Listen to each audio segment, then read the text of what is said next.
अस्सलाम वालेकुम वरहमतुल्लाहि वबरकातुहू। स्मोक बच्चों, बूढ़ों, दिल के मरीजों और फेफड़ों के मरीजों को बहुत ज्यादा तंग करती है। हार्ट अटैक हो सकता है, निमोनिया, गला खराब और आंखों के मसाइल हो सकते हैं। इसमें परहेज बहुत जरूरी है और कुछ होम्योपैथिक अद्वियात आपके साथ शेयर करता हूँ जो आपको स्मोक से बचाएंगे, स्मोक के से होने वाली बीमारियों से बचाएंगे।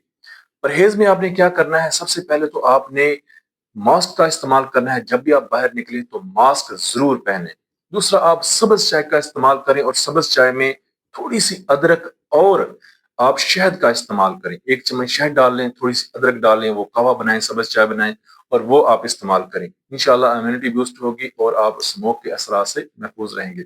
अगर आपको खुश्क खांसी है, आपको निमोनिया जैसी शिकायत हो रही हैं, आपको खांसी बहुत ज्यादा है, आपको प्यास बहुत ज्यादा लग रही है, गले में खराश है, तो आप ब्रायोनिया 30 पावर में ड्रॉप्स इस्तेमाल करें। इसके 5-5 कतरे सुबह, दोपहर, शाम या 4-4 घंटे बाद आप थोड़े से पानी में इस्तेमाल करें।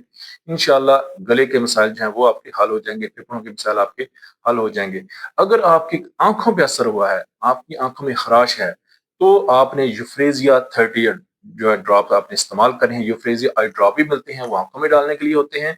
और यूफ्रेजिया 30 ड्रॉप जो हैं वो आपने 5-5 कतरे थोड़े से पानी में आपने मिला के पीने हैं। अगर आपको सांस में घुटन महसूस हो रही है, सांस बहुत ज्यादा तंग महसूस हो रहा है, दिल की धड़कन जो है वो बहुत ज्यादा बढ़ चुकी है स्मोक की वजह से, तो आपने आर्सेनिक एल्बम 30 ड्रॉप इस्तेमाल करने हैं। आर्सेनिक एल्बम 30 के 5-5 कतरे थोड़े से पानी में आपने बार बार इस्तेमाल करने हैं। 2-2 4-4 घंटे बाद आप इस्तेमाल करें। इंशाल्लाह सांस की तंगी ठीक होगी, दिल की धड़कन जो है वो भी नॉर्मल हो जाएगी और आप स्मोक के असरात से महफूज रहेंगे। खुश रहें, तंदुरुस्त रहें, अपनी दुआ में याद रखिएगा। Homeopathic doctor Mohammad Aqeel Saifi.